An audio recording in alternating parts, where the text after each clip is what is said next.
ओम शांति। 6 जून 2026। बाबा के महावाक्य।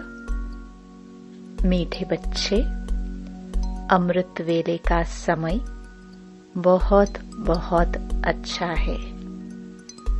इसलिए सवेरे सवेरे उठकर एकांत में बैठ बाबा से मीठी मीठी बातें करो। प्रश्न: कौन सी नॉलेज निरंतर योगी बनने में बहुत मदद करती है? उत्तर: ड्रामा की। जो कुछ बीता ड्रामा की भावी।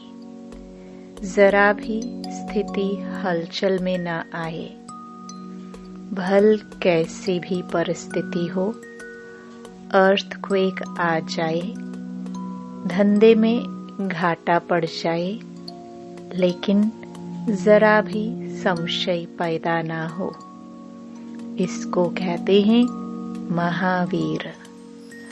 अगर ड्रामा की यथार्थ नॉलेज नहीं तो आंसू बहाते रहेंगे। निरंतर योगी बनने में ड्रामा की नॉलेज बहुत मदद करती है। गीत। ओम नमो शिवाय। ओम शांति। बच्चे अब अच्छी रीति समझते हैं, पतित दुनिया का अब अंत हो रहा है, पावन दुनिया की आदि हो रही है। यह सिर्फ तुम बच्चे ही जानते हो, और बच्चों को ही यह डायरेक्शन व श्रीमत मिलती है। कौन देते हैं? ऊंचते ऊंच भगवान समझाते रहते हैं कि पतित से पावन बनना है। यह नॉलेज तुम्हारे लिए है, और तो सब पतित हैं। यह पतित दुनिया विनाश जरूर होनी है। पतित कहाँ जाता है? विकारी को। बाप समझाते हैं कि तुम जन्म जन्मांतर एक दो को दुख देते आए हो, इसलिए तुम आदि मध्य अंत दुख पाते हो। एक दो को पतित बनाते हो, पुकारते भी हैं कि हम पतित हैं, परंतु बुद्धि में पूरा बैठता नहीं है। कहते भी हैं पतित पावन आओ, परंतु फिर भी पतित पना छोड़ते नहीं है। अभी तुम समझते हो, सारी बात है पावन बनने की। यह समझाने वाला भी तो कोई चाहिए। समझाने वाला है ये एक। बाकी यह जो गुरु लोग हैं, ये किसको पावन बना नहीं सकते। पावन भी सिर्फ एक जन्म के लिए नहीं, जन्म जन्मांतर के लिए बनना है। तुम्हारे में भी जो ज्ञानवान हैं, वे तीखे होते हैं। ड्रामानुसार वह नोंद है। तुम्हारे में भी महावीर पना चाहिए। वह आएगा बाप की याद में रहने से। बाप बहुत अच्छी रीति बैठ समझाते हैं। जैसे बाबा कहते हैं कि सवेरे उठकर याद करो। वह समय बहुत सुंदर है याद करने का, जिसको प्रभात कहा जाता है। भक्ति मार्ग में भी कहते हैं, राम सिमर प्रभात मोरे मन। बाप भी कहते हैं, सवेरे उठ बाप को याद करो तो बड़ा मजा आएगा। बाप की याद में बैठ यही ख्याल करना चाहिए कि कैसे किसको समझाए। अमृत वेले का वायुमंडल बड़ा शुद्ध रहता है। दिन में तो गोरख धंधा रहता है, रात को 12 बजे तक तो विकारी वायुमंडल रहता है। साधु संत भक्त आदि सब भक्ति भी प्रभात को करते हैं। यूं तो याद दिन में भी कर सकते हैं। धंधे में भल रहे बुद्धि का योग, जिस देवता का पुजारी होगा उनके पास होगा। परंतु ऐसा किसका रहता नहीं है। भक्ति मार्ग में सिर्फ दर्शन के लिए मेहनत करते हैं, मिलता कुछ भी नहीं। उनको भी भक्ति करते करते तमो प्रधान बनना ही है। भक्ति मार्ग में भी शिव पर बलि चढ़ते हैं, जिसको काशी कलवट कहते हैं। शिव को याद करते करते कुएं में कूद पड़ते हैं, शिव के ऊपर बलि चढ़ते हैं। वह है भक्ति मार्ग की बलि, यह है ज्ञान मार्ग की बलि। वह भी मुश्किल, यह भी मुश्किल। भक्ति मार्ग में इससे कुछ फायदा नहीं है। यह जैसे आत्मा अपने शरीर का आघात करती है, यह कोई ज्ञान नहीं है। वह भी कह देते आत्मा सो परमात्मा। आत्म अभिमानी तो एक बाप ही है, जो बच्चों को समझाते हैं कि परमात्मा तो मैं एक ही हूँ। हम आत्मा सो परमात्मा कहना यह बड़े से बड़ी झूठ है। यह तो हो नहीं सकता। बाप कहते हैं मैं आता ही हूँ पतितों को पावन बनाने, सो पावन बना रहा हूँ। बाकी तो ड्रामा में जो होना है सो होगा ही। समझो, अर्थक्वेक होती है, छत गिर जाती है, कहेंगे भावी कल्प पहले भी ऐसे हुआ था। इसमें जरा भी हिलने की दरकार नहीं। ड्रामा पर पक्का खड़ा रहना है। इसको ही महावीर कहा जाता है। एक्सीडेंट आदि तो ढेर के ढेर होते रहते हैं, फिर किसकी रक्षा करते हैं क्या? यह तो ड्रामा में नोंद है, ऐसा ही ड्रामा में पार्ट है। जो ड्रामा को नहीं जानते वह देह को याद कर आंसू बहाते हैं। वह कभी शिव बाबा को याद नहीं कर सकते, क्योंकि शिव बाबा से प्यार नहीं है, सच्ची प्रीत नहीं है। बाप के साथ तो पूरी प्रीत होनी चाहिए। शिव बाबा के साथ प्रीत बुद्धि तुम कल्प कल्प बनते हो। देवताओं की बाप के साथ प्रीत बुद्धि थी, ऐसे नहीं कहेंगे। उन्होंने इस प्रीत से वह पद पाया है। वहां तो मालूम भी नहीं रहेगा। सारे कल्प में तुमको शिव बाबा का पता भी नहीं रहता है जो प्रीत रख सको। अभी बाप ने अपना परिचय दिया है। अब बाप कहते हैं कि और संग तोड़ मुझ एक साथ जोड़ो।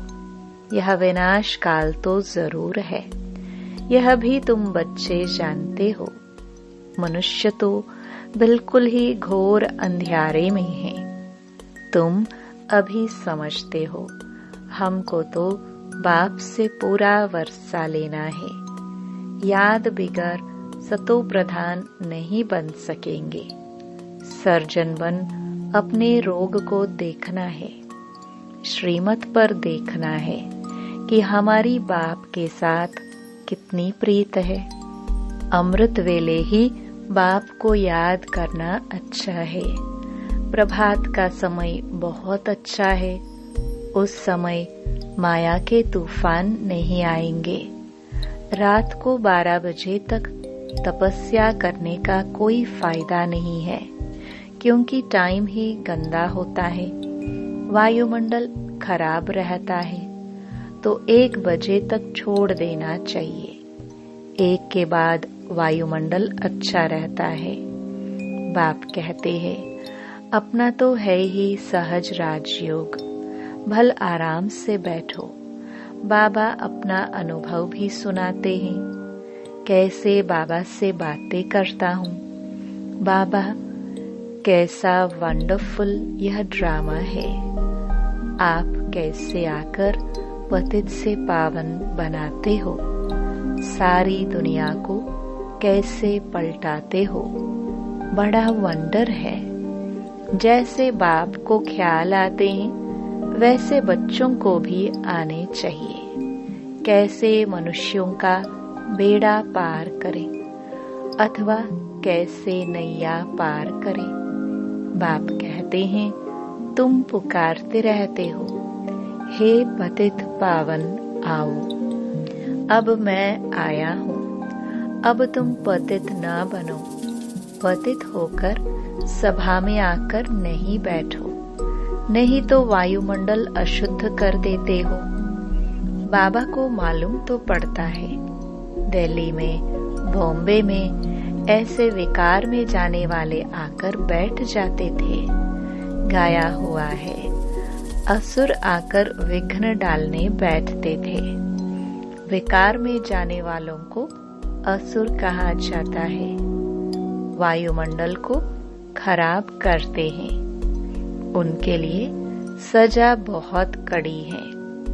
बाबा समझाते तो सभी बातें हैं, फिर भी अपना घाटा करने के सिवाय रहते नहीं। झूठ भी बोलते हैं, नहीं तो फौरन लिख देना चाहिए, बाबा हमसे यह भूल हुई, क्षमा करना। अपना पाप लिख दो, नहीं तो वृद्धि को पाते रहेंगे और रसातल में चले जाएंगे। आते हैं कुछ लेने लिए और ही काना कटा लेते। यह भी ड्रामा में पार्ट है। ऐसे असुर कल्प पहले भी थे, अब भी है। अमृत छोड़ विष पीते हैं, अपना भी घात करते हैं और औरों को भी नुकसान पहुंचाते हैं। वायुमंडल खराब कर देते हैं। ब्राह्मणिया भी सब एक समान नहीं है। महारथी, घोड़े सवार, प्यादे सब हैं। तुम बच्चों को अताह खुशी होनी चाहिए। बाबा मिला और बाकी क्या?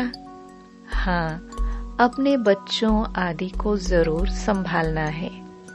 ऐसे नहीं कि बाबा ये सब आपके हैं, अब आप संभालो, हम तो आपके बन गए। बाप समझाते हैं कि गृहस्थ व्यवहार में रहते कमल फूल समान पवित्र बनो। कोई भी पतित काम नहीं करो। बस पहली बात है काम की। द्रौपदी ने भी इस पर पुकारा कि हमको यह नंगन करते हैं। पुकारा भी तब था जब बाप सुनने वाला आया था। बाप के आने के पहले कोई भी पुकारते नहीं है। किसको पुकारेंगे? बाबा आया है तभी पुकारते हैं। पतित से पावन बनकर फिर कहाँ जाएंगे? वापस जाना है। वह तो यही समय है। सबका सद्गति दाता, लिबरेटर एक ही है। यहाँ तो दुख है। साधु संत आदि कोई भी सुखी हो ना सके। सबको कोई न कोई दुख, रोग आदि होता ही है। कोई गुरु अंधा लूला भी होता है। जरूर कोई ऐसा काम किया है तब तो अंधा लूला आदि बनते हैं। सतयुग में कोई अंधा लूला आदि थोड़े होगा। मनुष्य थोड़े ही समझते हैं। बाप ही आकर समझाते हैं। बाप ही ज्ञान का सागर पतित पावन है। बाकी तो सब है भक्ति। वह भक्ति मार्ग ही अलग है। वह है सीढ़ी उतरने का मार्ग। उतरने में, जीवन बंध में आने में 84 जन्म लगते हैं और फिर 1 सेकंड लगता है जीवन मुक्त बनने में। अगर उनकी मत पर चल, बाप को याद करे तो नंबरवार तो है ना। कहते हैं हमको फलानी टीचर मिले तो अच्छा है, तो जरूर खुद कमजोर है, तब तो कहते हैं फलानी को 2-4 मास के लिए भेज दो। बाबा कहते हैं यह भी भूल है, तुम ब्राह्मणी को क्यों याद करते हो, जबकि बाप सहज बात बताते हैं। सिर्फ बाप को याद करो और स्वदर्शन चक्र फिराओ, औरों को भी समझाओ। बस इसमें ब्राह्मणी आकर क्या करेगी, यह तो सेकंड की बात है। तुम धंधे धोरी में यह भूल जाते हो, फिर भी ब्राह्मणी यही कहेगी मन मना भव। कई बुद्धू लोग समझते नहीं है, सिर्फ कहते हैं ब्राह्मणी अच्छी चाहिए। ज्ञान तो तुमको मिला है ना। बाप और वर्षे को याद करो, देहाभिमान को छोड़ो। यह हमारा सेंटर है, यह इनका सेंटर है, यह जिज्ञासु यहाँ क्यों जाते हैं, ये सब देह अभिमान है। सब शिव बाबा के सेंटर्स है, हमारा थोड़ी सेंटर है। तुमको यह क्यों होता है कि फलाना हमारे सेंटर पर क्यों नहीं आता। कहाँ भी जाए बाबा हमेशा कहते हैं कोई से भी मांगो नहीं। यह समझ सकते हैं कि बीज नहीं बोएंगे तो मिलेगा क्या। भक्ति मार्ग में भी दान पुण्य किया जाता है। तुम सब भक्ति मार्ग में ईश्वर अर्थ इनडायरेक्ट करते थे, फिर सन्यासियों को भी बहुत देते हैं। नहीं तो दान गरीबों को दिया जाता है, न कि साहूकारों को। इसमें अनाज का दान सबसे अच्छा होता है। सो भी बाप समझाते हैं दान करने से दूसरे जन्म में उसका फल मिल जाता है। ईश्वर ही सबको फल देते हैं। साधु संत आदि कोई रिटर्न नहीं दे सकते हैं। देने वाला एक ही बाप है, किसके भी थ्रू देवे। बाप समझाते हैं कि तुम ईश्वर अर्थ देते थे, तो भी दूसरे जन्म में तुमको एवजा दिलाते थे। अभी तो मैं डायरेक्ट आया हूँ, अभी तुमको 21 जन्म के लिए रिटर्न मिलेगा। फिर तो मौत सामने खड़ा है। भक्ति मार्ग में तुमको ऐसे नहीं कहते थे कि मौत सामने खड़ा है, इसलिए अपना सफल करो। नहीं, तो अब बाप समझाते हैं जिसको भी चाहिए यह रूहानी हॉस्पिटल खोल दो। कोई कहते हैं मकान बनाए, उसमें यह हॉस्पिटल खोले। बाप कहते हैं आज मकान बनाओ और कल मर जाओ तो ये सब खत्म हो जाएगा। शरीर पर भरोसा नहीं है, जो है उसमें ही तब तक एक कमरा रख दो जिसमें रूहानी हॉस्पिटल, रूहानी कॉलेज बनाओ। बहुतों का कल्याण करेंगे तो बहुत ऊंच पद पाएंगे। अच्छा, मीठे मीठे सिखिलदे बच्चों प्रति मात पिता बाप दादा का याद प्यार और गुड मॉर्निंग। रूहानी बाप की रूहानी बच्चों को नमस्ते। धारणा के लिए मुख्य सार। पहला, श्रीमत पर अपने आप को देखना है कि इस विनाश काल में मेरी एक बाप से सच्ची प्रीत है और सब संग तोड़ एक संग जोड़ी है। कभी कोई विकर्म करके असुर तो नहीं बनते। ऐसी चेकिंग कर स्वयं को परिवर्तन करना है। दूसरा, इस शरीर पर कोई भरोसा नहीं, इसलिए अपना सब कुछ सफल करना है।